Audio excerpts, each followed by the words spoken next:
if I recall correctly, the process at Carnegie was that any faculty who attended your dissertation defense could vote on it, whether to accept or reject it.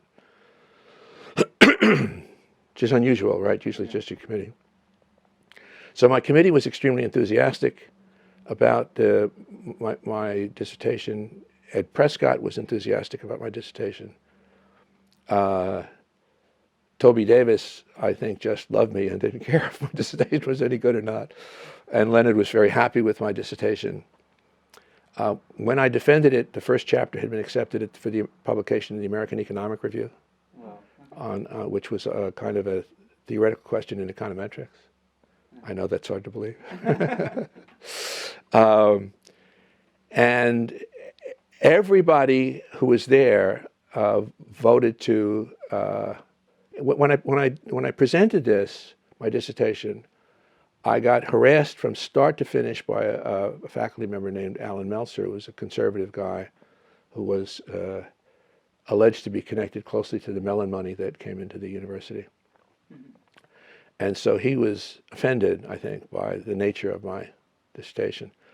And so he and I had a debate that must have lasted an hour and a half.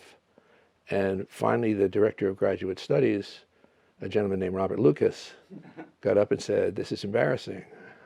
I think we've had enough now." So I left, and they voted, however many were there. Everybody voted to accept the dissertation except Alan Meltzer.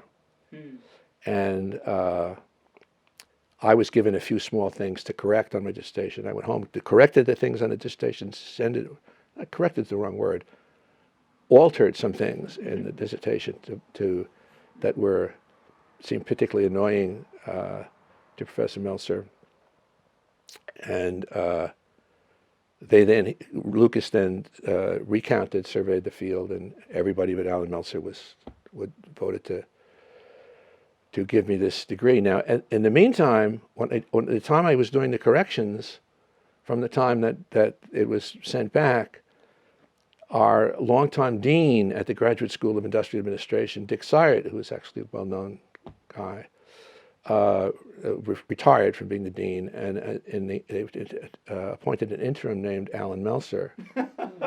And for me to complete the dissertation process, the dean has to sign off on my dissertation, his signature simply indicating that the appropriate procedures were followed. And he wouldn't do it. And Lucas again surveyed the faculty and told him he had to do it, and he wouldn't do it.